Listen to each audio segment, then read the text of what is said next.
Once upon a time, there was an island where all the feelings lived together. One day, there was a storm in the sea, and the island was about to get drowned.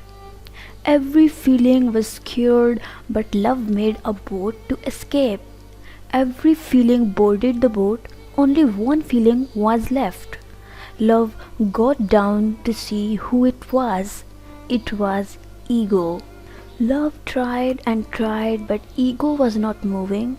Meanwhile, the water was rising too.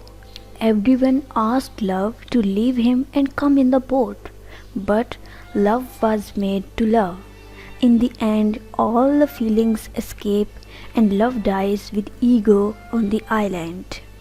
Moral: love dies because of ego.